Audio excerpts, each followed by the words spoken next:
There is a weight you've been carrying. Maybe you can't name it exactly, but you feel it. In your shoulders. In your breath.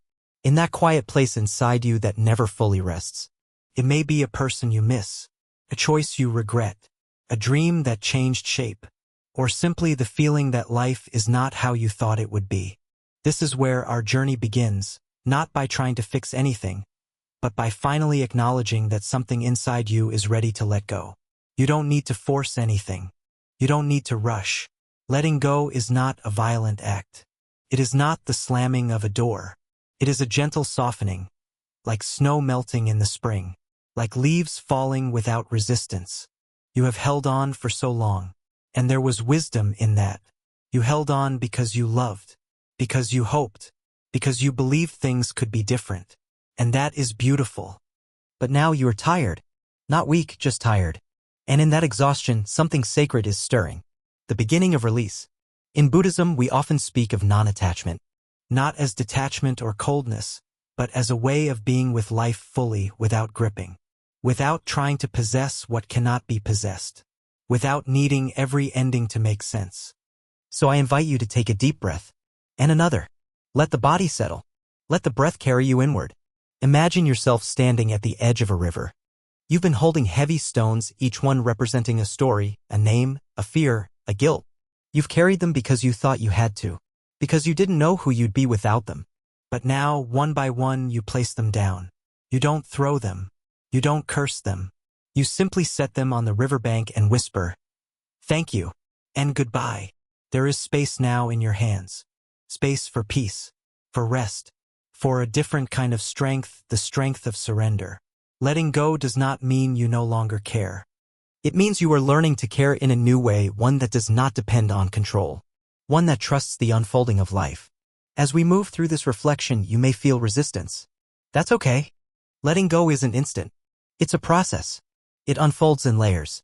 Each layer honored. Each breath a step. You may cry. You may laugh. You may feel silence settle in. All are welcome. Because this is not just a meditation. It is a return. To yourself. To a part of you that has been waiting quietly beneath the noise. You are not broken. You are becoming. And this becoming begins with release. Letting go sounds beautiful, but why is it so hard? Why do we hold on even when something hurts us? Even when it's already gone? Even when it's time? The answer lies deep in the wiring of our minds and hearts.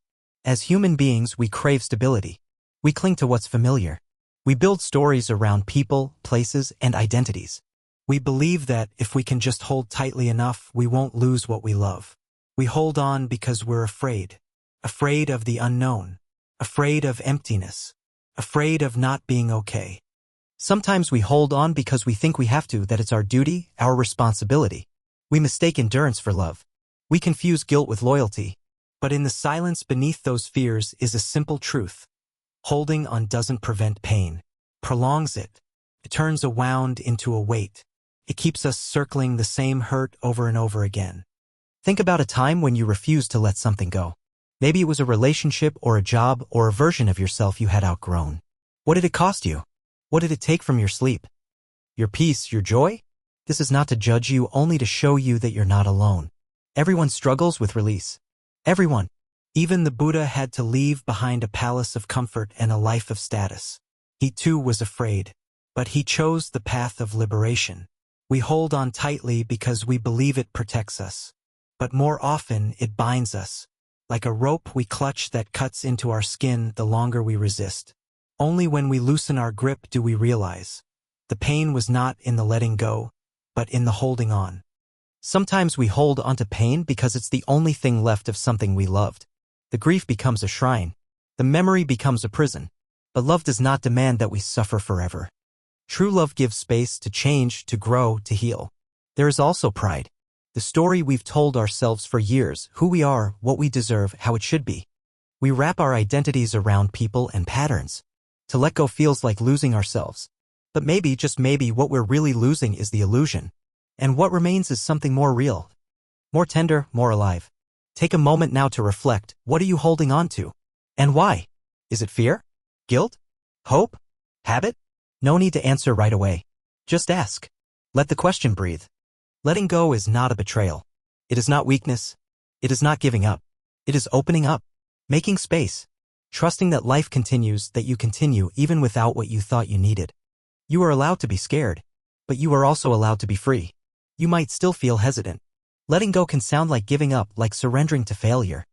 It may seem like abandoning what mattered, but the truth is, letting go is not the same as giving up. In fact, it may be the bravest thing you ever do. To give up is to disconnect from hope. To let go is to reconnect with truth. To give up is to turn away. To let go is to turn inward and begin again with gentleness. There's a deep misunderstanding in the way we've been taught to persevere. We often confuse clinging with commitment, struggle with strength. But holding on out of fear is not the same as holding on with love. And sometimes the most loving thing we can do, for ourselves or for others, is to let go. Think of a leaf releasing from the branch in autumn. It doesn't resist the wind. It doesn't blame the tree. It lets go because the time has come. Letting go may look like walking away, but on the inside it can feel like walking home. Back to yourself. To a place of truth where you no longer have to pretend. Where you can finally breathe. So many of us are carrying silent stories, unfinished conversations, unlived dreams, unresolved grief. And we think if we just hold them tightly enough, they'll somehow become whole. But some stories will never end the way we wanted them to. Some people will never be who we hoped they'd be. Some answers may never come. Letting go doesn't mean erasing the story. It means allowing it to be what it was, and choosing to keep living anyway. You are not what you've lost. You are what you've lived. You are the presence that survived. The awareness that watches the seasons change and stays rooted. Sometimes you let go of a plan and discover freedom. Sometimes you let go of a belief and discover peace. Sometimes you let go of a person and discover yourself. There will be moments when the old pain returns, when the habit to grasp reappears. That's okay. Letting go is not a one-time event. It's a practice, a rhythm, like breathing. Inhale presence, exhale release, over and over, gently, patiently. And if you forget, just begin again. Letting go is not the end of your story. It is the beginning of a deeper one, written not in resistance, but in trust. Not in grasping, but in grace. You're not losing your power. You're reclaiming it. And in that reclamation, you find peace. Sometimes we need a story to help us soften. Not a grand teaching, just a voice that sounds like ours. A voice that says, "Me too. Let me tell you a story." There was once a woman named Mira. She was a devoted daughter, a gentle mother, a loyal friend. Her love for her family ran deep, but so did her fear of losing them.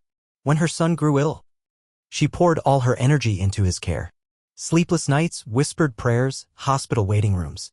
She held on so tightly to hope that it became her lifeline. But when her son passed, Mira broke. Her identity, once woven into care and control, unraveled. She withdrew.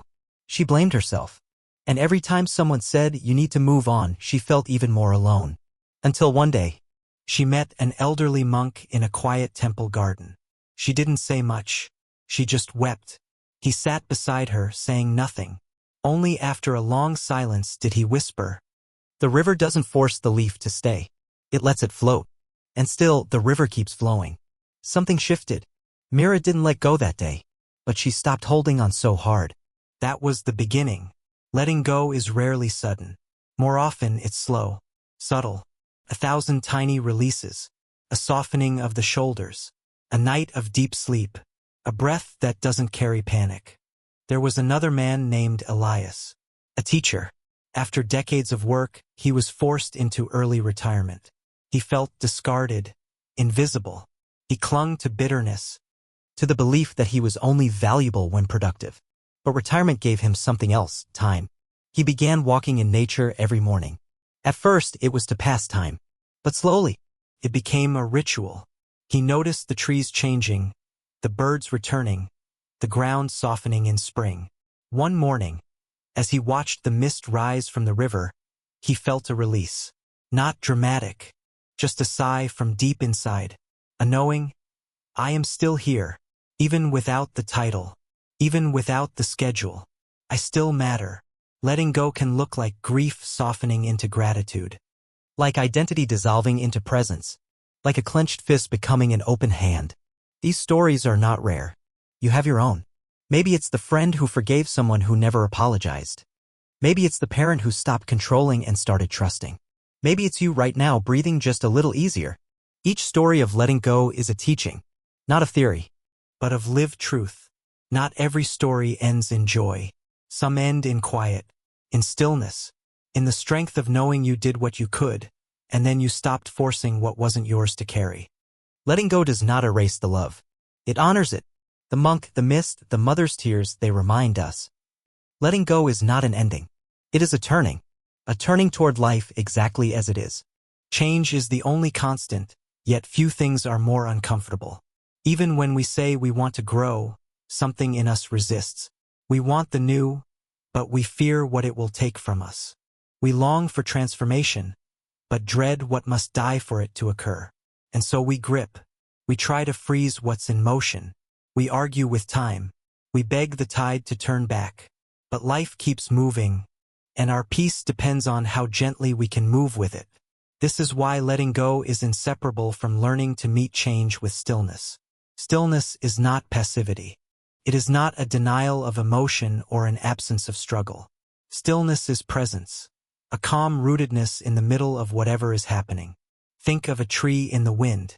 The branches bend, the leaves scatter, but the trunk, grounded in deep soil, remains steady. Stillness is like that. It doesn't resist the wind. It allows it to pass through. You may be in the middle of change right now, a transition, a loss, a beginning. Maybe you didn't ask for it. Maybe it's painful. But there is a still place within you that can hold this moment. You don't need all the answers. You don't need to know how it will turn out. You only need to stay present breath by breath. The Buddha taught impermanence not to frighten us, but to free us. Everything changes. That's the bad news and the good. Nothing lasts forever, including pain, including confusion, including the sense of being lost. Stillness doesn't stop the waves, but it gives you a place to stand as they rise and fall. A place inside you that says, even this I can meet. Often, we think we need to get through change to find peace. But peace isn't after the change, it's within it. Within the letting go. Within the trust. Within the breath that says, I'm here. I'm listening. The stillness is not something you earn. It's something you return to. It has always been within you, beneath the thoughts, beneath the panic, beneath the trying. Let this be your practice. When things feel uncertain, pause. Place your hand on your heart. Take a slow breath. Remind yourself, I can meet this. I don't have to control it. I don't have to like it, but I can meet it. The more you return to that pause, the more familiar it becomes. It becomes a resting place, a refuge, a truth. Change will come. Change is already here. But you, the witness, the awareness, the breath, you remain. Not untouched, but unwavering. Not distant, but present.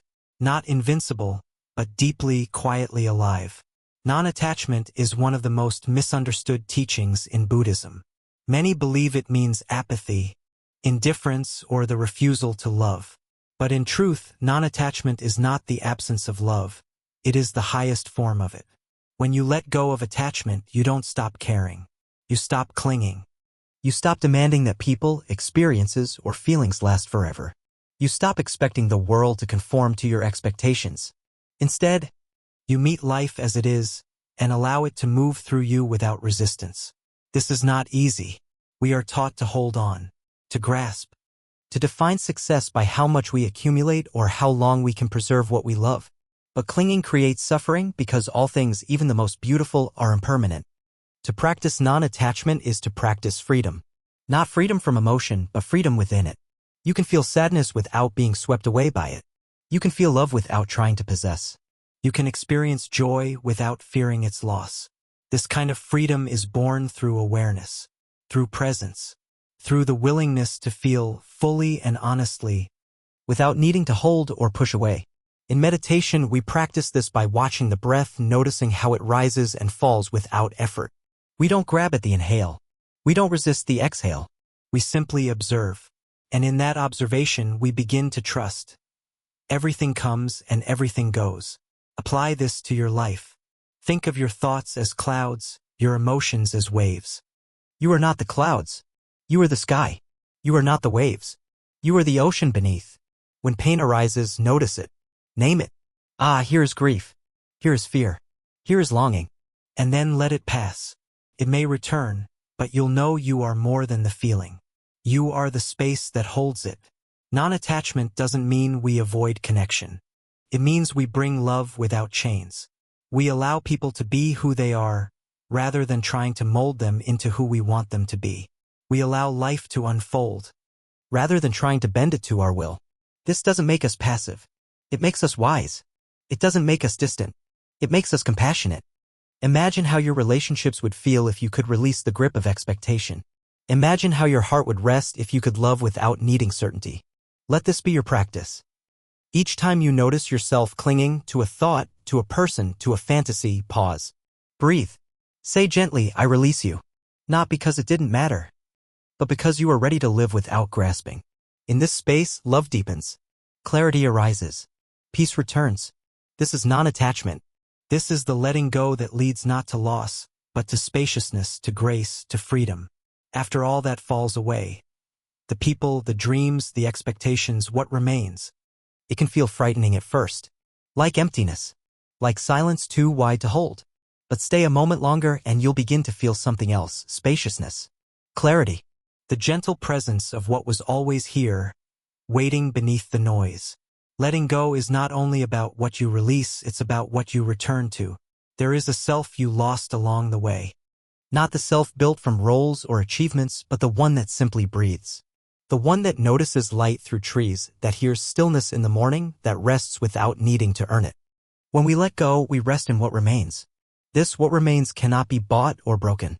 It is your awareness, your presence, your quiet resilience. It's the part of you that has held on through every storm, not with control, but with quiet faith.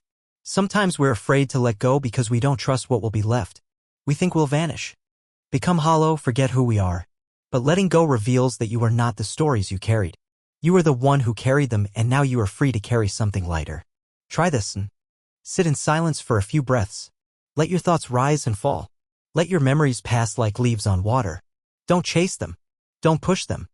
Just notice what remains when the thoughts have moved on.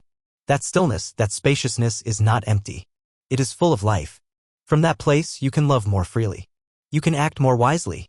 You can speak more gently. Because you are no longer reacting out of fear or clinging. You are rooted in peace. This is not a one-time discovery. It is a returning. Again and again. Each time you soften. Each time you pause. Each time you choose not to grasp. Resting in what remains is not withdrawal. It is presence uncluttered. It is your heart without armor. Your breath without tension. Your mind without stories. It is the ground beneath your becoming. You've come so far. Through the ache of release, the confusion of change, the stillness beneath the storm, and now you arrive at a simple, radiant truth. Freedom has always been within you. It was never something to be achieved. It was never in the perfect plan, the right relationship, or the version of yourself you tried to become. It was here, hidden under layers of effort, fear, and forgetting. Letting go does not give you freedom. It reveals the freedom that was already yours. It is the freedom to feel what you feel without apology. The freedom to not have the answers. The freedom to belong to yourself completely. And it's quiet, this kind of freedom. It doesn't shout. It doesn't chase. It waits. It's in the way you breathe after crying. The way you walk slower when you're not rushing to fix something. The way you smile at a memory without needing it back. Letting go is not erasing the past. It's honoring it without clinging. It's bowing to the love that shaped you and stepping into the life that calls you now. You are free to begin again. Free to live without dragging everything behind you. Free to trust that who you are right now is enough. The Buddha taught that liberation doesn't come from perfect circumstances. It comes from inner clarity. From seeing clearly and acting with compassion. In this final stillness, take a breath. Feel your body. Feel your heart. Not the story of who you were. Not the weight of who you tried to be. Just this. Just here. This is your truth. You may still carry grief. You may still stumble. But now you know the way back. Back to your breath. Back to presence. Back to the freedom that lives inside you. This journey of letting go is not over. It's a practice. A rhythm. But you've begun. And that beginning is everything. Thank you for walking this path. Thank you for trusting your heart.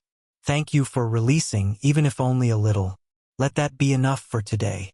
Freedom is already within you.